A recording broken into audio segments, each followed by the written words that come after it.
Doug, the trade deadline has come and gone. Is it a relief? How do you look at this year? Yeah, obviously we've been doing this now for a while, and it's been a long couple of weeks. And it's nice to have everything behind us now. Our team is set, and we can focus on the last part of the season. All right, you got out in front of the trade deadline. You've done this before. Sometimes you make deals up at the deadline. What was the advantage of getting out in front this year?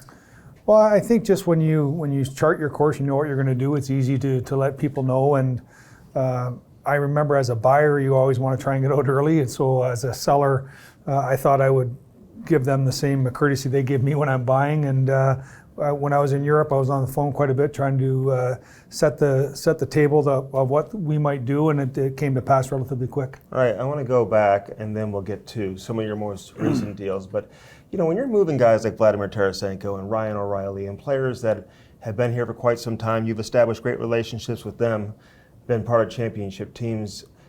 Was that difficult to do for you? Yeah, those are obviously the most difficult. The ones it's the people that you have a relationship with over a number of years, and obviously then you take in the success that we'll start with Vladdy. I think it was my first year managing was when we drafted him in Swartzy, and then I remember going over and visiting him, getting him to come over here, and then had the ability or the offer to go meet him and his family, when we signed that long-term deal. And so you build that friendship up. I got to meet and know his wife very well and watch them have kids, and it was difficult, but on the positive side, he went to a very good organization, a team that's focused on winning right now, and he'll fit well in there. And Ulrich is obviously, we haven't had him here quite as long, but we had our greatest success with him here, and someone that I have a lot of respect for. Obviously, we gave him the C, and I thought he did a very good job for us here. And again, someone that could go home to in Toronto, and it's glad that these worked out in the areas where I think the players are happy. All right, we've seen years where you're a buyer. This year, you're a seller. How long does it take for these deals to come together? Like, when do you make that decision that you know you're going to have to move on from players, and when do these conversations begin? I think in your mind, you're always probably around American Thanksgiving. You take a look where your team is at, and then you start to chart out courses of who might be available, what your contract situation is with players, and you can do all the talking you want. Nobody really makes trades until maybe 2 or 3 weeks prior to. But what I do is I put down on paper what I think is a very good trade for us, what's an acceptable trade, and what will be a trade we wish we had got more on asset-wise. And when you hit the ones you're very happy with or acceptable, you have to make decisions, and that's what we did this year. All right, you're in the mix. So you're not necessarily like everybody else who's dealing with rumors. When you hear rumors, especially about players like a Colton Parayko, for example, his name's been out there. Other defensemen, their names have been out there as well. Do you address that with your players, and does that bother you when you're hearing these names out there? It used to bother me quite a bit. Now I just realize it's just the way society is now, social media. I don't address with them because I find that if you do that and then the one time you forget or you don't do it, then they think it's true. I think the players just understand it's part of the business. It's unfortunate that people want to make stuff up and they don't really care what they make up. Certainly that's greater than ever. You see the number of rumors that are out there that have no backing, no reason why you would make it up, except it makes for good Twitter accounts, I guess. I'm not really sure. But at the end of the day, you just live with it. You understand it's part of the business, and everyone has to deal with it. All right, you stockpiled a number of draft picks, a number of first-round draft picks. We all know that the flexibility and the options are going to be there for you as we head into the summer and the draft. But what about right now? Were you close to getting anything done now that you wanted to get done? We did talk to some teams about these picks, but again, we were very bullish on what we wanted to get in return. The age of the player, maybe a positional that we wanted to address, and there was nothing there for us. But we were excited about acquiring a couple of players that we can talk about here in a little bit. But as far as that draft capital, we maybe had one trade that we were comfortable doing it, and the other team, it was part of another package. And usually when you get 3 or 4 teams involved, it very rarely happens, and that happened this time. All right, this is new territory for the organization. It's new territory for the fans as well. You haven't drafted in the top 10, I think, since, 2008? You haven't drafted in the top 15, maybe even, since 2010. So it's been a long time since you've been in this situation where you're going to have a high pick. How do you approach that moving forward now in terms of the draft picks that you have? Well, obviously, we'll sit down with our amateur staff. We have our list now. We do know we have our picks now. They're going to be here. I'll sit down with Tony Feltrin, and we'll obviously really hone in on our list of people in the top 10, which is where we're picking now. And then I'll go over different areas of where we might be able to move up. Obviously, I've already looked at the number of teams that have multiple second-round picks. If we take one of those first and move back, so you end up with 2 firsts, 2 seconds, 2 thirds. There's a lot of different variables that can go in here, but obviously our top 10 pick is the one that we're going to focus in on. In my career as a manager, I've never had a top 10 pick, and it's interesting to have, not something you want to have a lot of, but we are there this year, and we have to really do our work to make sure we get good players. And what excites me is the success we've had in the draft over the last number of years, and so the faith that I have in that staff is off the charts. All right, people ask all the time, what is the plan? The long-term plan, the short-term plan? And I know the way the season has gone, you probably didn't envision yourself being in this situation where you do have the options that you're going to have moving forward with all the draft picks that you've been able to accumulate and the trades that you've made.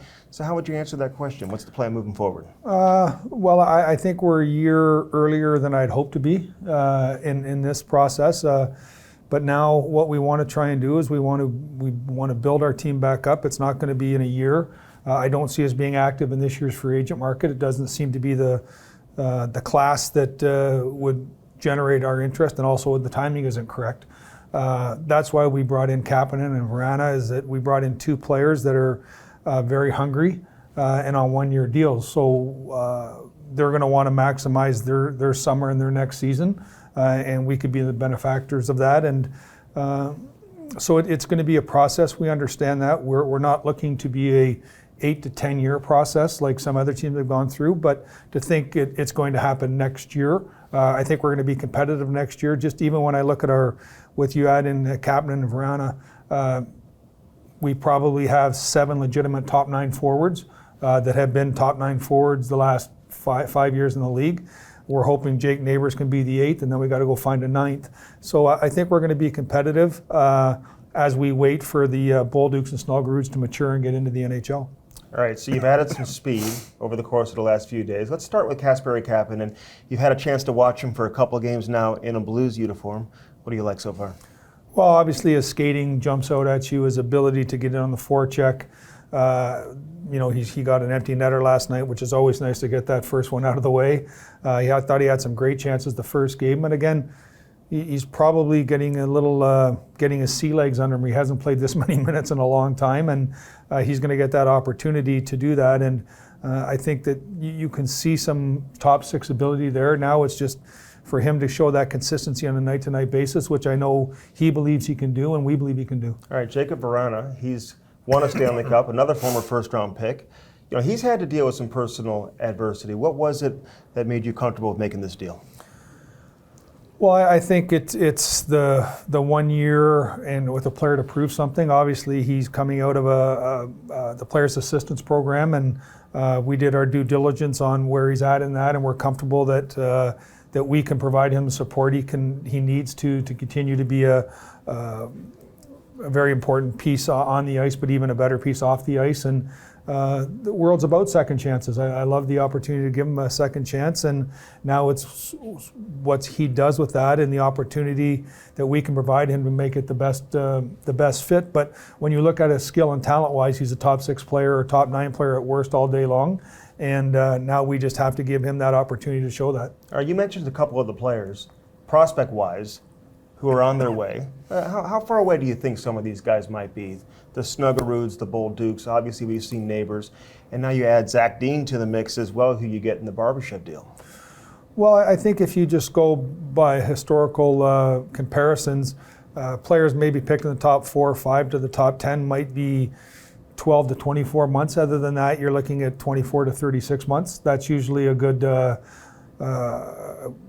barometer to start. So I think a player like Zach Dean is going to come in and get an opportunity like a Jake Neighbors did this year, but I'm not going to be shocked if he needs time in the American Hockey League. I think Bolduc will be the same thing. it's a man's league, and what we don't want to do is put players in positions to fail. We want to put them in areas of success. And so we're going to bring them along like we did at Jordan Kyrou at the proper pace. And, Robert Thomas elevated that pace, but that's the exception, not the norm. And as I said, our job is to make sure these guys have long careers. And to do that, we have to help them build that foundation. All right, and finally, what do you want to see from your team down the stretch? They won a game last night in San Jose. What are you looking at both from a team aspect as well as individually? Well, I would just say the determined effort. I know they've been through a lot the last 2 weeks on and off the ice. We didn't handle it on or off the ice very well, quite honestly, and as an organization. But now that's behind us. I think the last couple of games they showed their character. Well, obviously, we want to defend well. We want to play good in front of our goaltender. But I just think there's going to be a collective exhale right now that everyone's going to feel better about where they're at. They understand. I think hopefully that they view bringing in Kapanen and Verona are two players that showed the players, the veteran players, that the organization isn't just not trying to have success.